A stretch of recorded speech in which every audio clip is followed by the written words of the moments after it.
अब जल्द होंगे पंचायत राज चुनाव।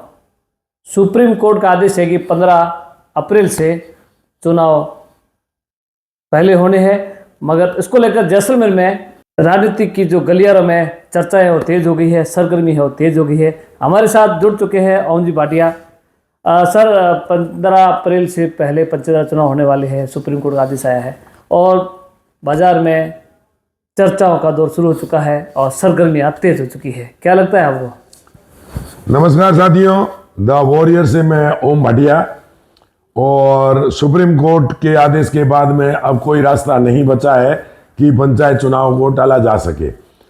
सुप्रीम कोर्ट ने 15 अप्रैल से पहले प्रदेश में पंचायत चुनाव करवाने के निर्देश कह दें तो उसने जारी कर दिए हैं। ऐसे में सरकार के सामने एक ही विकल्प बचा है कि शीघ्र ही पंचायत चुनाव करवा दिए जाएं। तो मैं आपको कहना चाहूँगा कि हम पंचायत चुनावों का कवरेज लगातार करते रहेंगे। कौन सा राजनीतिक दल इस बार सत्ता हासिल करने में जो है वो सफल होगा, किस प्रकार के गठजोड़ होंगे, कौन किसके साथ में दिखेगा और कौन किसके साथ में रहेगा, कहाँ भीतरघात होगी, किस तरीके से इन पंचायत चुनाव में दोनों प्रमुख राजनीतिक दल जो है वो अपना एड़ी चोटी का जोर लगा करके और पंचायती राज को हासिल करने का प्रयास करेंगे, यह सब हम आपको बताएंगे। लेकिन इसके लिए आपको हमसे जुड़े रहना पड़ेगा। हमारे चैनल को सब्सक्राइब करें और लाइक करें तो ताकि समय पर जो है पंचायत चुनाव की जो है जानकारी आप तक मिलती रहे। तो हम मुद्दे पर आते हैं कि पंचायत चुनाव करवाने बहुत ज़रूरी है और एक तरीके से कहा जाए तो यह पंचायत चुनाव प्रदेश के मुख्यमंत्री और भाजपा की सत्ता प्रदेश में संभालने वाले भजन लाल के लिए यह एक बहुत बड़ी अग्नि परीक्षा होगी। शायद पूरे राजस्थान में एक साथ ही पंचायत चुनाव होंगे तो बिल्कुल पंचायत चुनावों का परिणाम जो है वो काफ़ी मुख्यमंत्री के राजनीतिक भविष्य से जुड़ा रहेगा। इन 2 सालों में जिस प्रकार से सफलता की बातें कही जा रही है, सरकारी योजनाओं को घर घर तक पहुंचाने की बातें की जा रही है, तो वह उनमें कितना दम है इसका परिणाम जो है वह पंचायत चुनावों में देखने को मिलेगा। स्थानीय स्तर पर हम बात करते हैं तो पिछले दिनों ही जो है वह अलगाव झेल चुके और अलगाव में राजनीतिक नुकसान झेल चुके रूपाराम धनदेव एवं फकीर गुट, इन दोनों के जो बीच में राजनीतिक वैमनस्यता व्यक्तिगत वैमनस्यता में बदल गई थी और जिसके चलते इन दोनों को पराजय का सामना करना पड़ा था विधानसभा चुनाव में।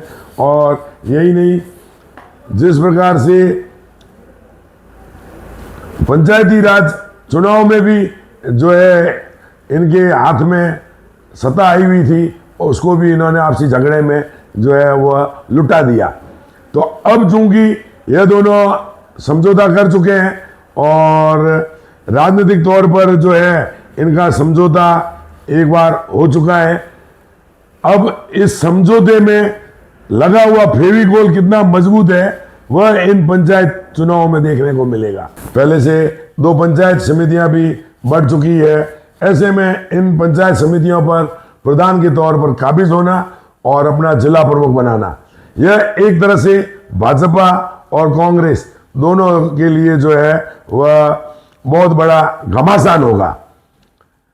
और यदि हम बात करें तो कांग्रेस के भीतर भी जो है वह प्रधान और प्रमुख का पद पाना तो जो है वह प्रतिष्ठा का सवाल होगा ही, लेकिन जिला प्रमुख का पद मुख्य तौर पर किसको मिलेगा, फकीर गुट को या रूपाराम धनदेव गुट को, इसके ऊपर भी जो है समझौते का सारा दारोमदार टिका हुआ होगा।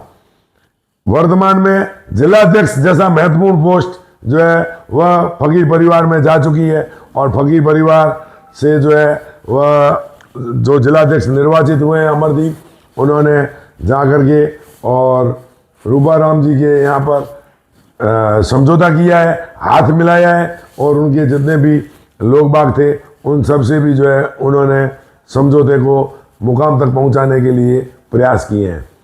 जब जिलाध्यक्ष फकीर गुट को मिल चुका है तो अब ऐसे में कयास लगा जा रहे हैं कि जिला प्रमुख यदि SC/ST का आता है, स्वाभाविक है कि इनके घर में ही रहना है, और यदि OBC और सामान्य वर्ग का आता है तो रूपाराम समर्थक को जो है इनकी रहेगी, क्योंकि जिलाध्यक्ष और जिला प्रमुख दोनों ही यदि ये फकीर गुट ले लेते हैं तो फिर जो है किसी प्रकार के समझौते को माना जाए तो वो बिल्कुल बेईमानी होगी। तो अब हम ये देखते हैं कि पंचायत चुनाव जिस प्रकार से घोषणा हुई है तो उसके साथ में ही जो है राजनीतिक सरगर्मियां तेज हो गई है। कल अमरदीन फकीर ने जो है वो जन्मदिन मनाया अपना, जिलाध्यक्ष बनने के बाद में उनका यह पहला जन्मदिन था। उसमें भी जैसे कि उनकी एक आदत है, वह अपनी एक ताकत को सार्वजनिक तौर पर प्रदर्शन करते हैं। सोशल मीडिया के जरिए कई इस जन्मदिन को प्रचारित और प्रसारित किया गया, और सांसद भी जो है वो यहाँ पर इनके जन्मदिन पर मौजूद थे। हरीश चौधरी भी जो है वो भी मौजूद थे, रूपाराम जी भी मौजूद थे। तो यह समझें कि फकीर परिवार अपनी ताकत को जो है यैन कैन किसी प्रकार से जो है लोगों के सामने प्रदर्शित करते हैं।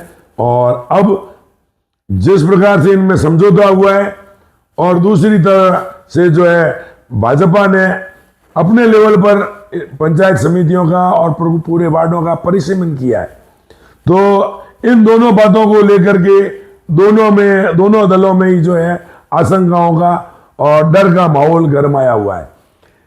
भाजपा जो है पंचायत चुनाव में इन दोनों गुटों की लड़ाई की वजह से ही पिछले चुनाव में सत्ता में आ पाई थी। जब तक ये दोनों गुट एक रहे 20 साल तक इनका परचम फैलता रहा। अब चूंकि ये दोनों गुट एक हो गए हैं तो भाजपा को आशंका है कि जो है कहीं ना कहीं इनका जो आपस में एक होना भाजपा को नुकसान पहुंचा सकता है। दूसरी तरफ कांग्रेस के लोग, हमने अमरदीन का इंटरव्यू लिया था तो उन्होंने भी यह आशंका व्यक्त की थी कि जो है भाजपा ने अपने तरीके से परिसीमन किया है, तो वह भी जो है वार्ड ज़्यादा से ज़्यादा जीतने की कोशिशों में लगे रहेंगे, और क्योंकि उन्हें भी जो है पंचायती राज में जो है अपना साम्राज्य स्थापित करना है। तो देखते हैं आने वाले दिनों में क्या होता है। लेकिन सुप्रीम कोर्ट के इस फैसले से जैसलमेर में राजनीतिक सरगर्मियां तेज हो गई है। हम आपको हर पार्टी की, हर प्रत्याशी की और राजनीतिक उठापटक की, गुटबाजी की, भीतरघात की, समझौतों की और यहाँ तक कि खंजर घोंपनों की भी यदि घोंपे जाते हैं तो उनकी दास्तान जो है इस एपिसोड के जरिए, इन एपिसोडों के जरिए आप तक पहुंचाते रहेंगे। तब तक हमें अनुमति दीजिए। जय हिंद, जय भारत। जल्द होगा पंचायत राज चुनाव 15 अप्रैल से। पहले होगा पल पल की अपडेट है वो आपको द वॉरियर्स के माध्यम से मिलती रहेगी। जुड़े रहिए द वॉरियर्स के साथ। कोजराज परियार, ओम भाटिया, जैसलमेर।